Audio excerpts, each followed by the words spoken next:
हरविंदर, आपकी भी बड़ी कमाल की जर्नी है। आप पीएचडी हैं इकोनॉमिक्स में, तो ये कहाँ से आपको मतलब एक ये ट्रांजिशन कैसे हुआ? क्योंकि आपकी भी बहुत इंस्पिरेशनल आपकी स्टोरी है। एक डेंगू इन्फेक्शन के बाद किस तरह से एक इंजेक्शन जो है वही आप पर इतना भारी पड़ गया। उसके बाद से एक छोटे ही उम्र में जब जहन में ये सब चीज़ें आती हैं, बहुत कुछ ख्वाब होते हैं जब आप आसपास अपने लोगों को देखते हैं, आपके दिमाग में क्या था कि मैं स्पोर्ट्स करूँगा या मैं पढ़ाई पर ध्यान दूँगा?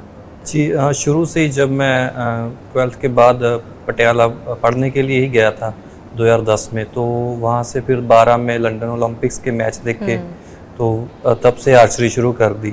लेकिन साथ ही मैंने पढ़ाई को नहीं छोड़ा, क्योंकि जब मैंने घर से परमिशन मांगी थी स्पोर्ट्स की, तो मेरे पेरेंट्स ने मुझे यही कहा था कि बेटा, हमने पहली बात तो पढ़ाई के लिए आपको भेजा है, लेकिन अगर आप स्पोर्ट्स भी करना चाहते हो तो ये अच्छी बात है कि हमें इस बात की श्योरिटी रहेगी कि हमारा बच्चा वहाँ पे गलत संगत में नहीं पड़ेगा, क्योंकि बिजी रहेगा शाम को जो प्री सेशन होता था।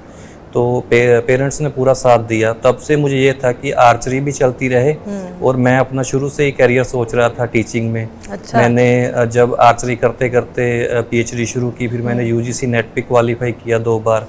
तो लेकिन बीच में फिर जैसे जैसे मुझे मेरे कोचेस की सपोर्ट मिलती गई, परफॉर्मेंस बढ़ती गई, तो पीएचडी कंटिन्यू थी, तो मैंने और ज़्यादा टाइम देना शुरू किया आर्चरी को, जिसकी बदौलत कुछ सालों में मैंने देश के लिए 2018 में पहला गोल्ड मेडल जीता था पैरा एशियन गेम्स में। तो तब से फिर मेरा जो टाइम था वो ज़्यादा आर्चरी की तरफ हो गया। बीच में कोविड में या फ्री टाइम में फिर मैं स्टडी भी अपनी कंटिन्यू कर रहा हूँ, और मुझे उम्मीद है कि इस साल के अंत तक मैं जल्दी ही अपनी जो डॉक्टरेट है, पीएचडी है, उसे भी सबमिट कर लूँगा। आपने 2020, जिसको जो 2021 में हुए टोक्यो पैरालंपिक्स, उससे पहले कोरोना आया था, और उस टाइम पर सबकी ट्रेनिंग बंद हो गई थी। तो आपके पिताजी ने बहुत ही सही एक आइडिया लगाया, अपने खेतों में ये रेंज बना दी थी। जी बिल्कुल, हमारे खेत बिल्कुल गांव के साथ हैं। हाँ। तो उस चीज़ का बहुत फ़ायदा था कि मैंने कुछ दिन वेट की, लेकिन जैसे ही खबर मिली टोक्यो से कि ये ओलंपिक्स और पैरालंपिक्स पोस्टपोन किए जाते हैं, तो बहुत मन उदास हुआ, क्योंकि हम कोटा जीत चुके थे, क्वालिफिकेशन वगैरह हो चुके थे।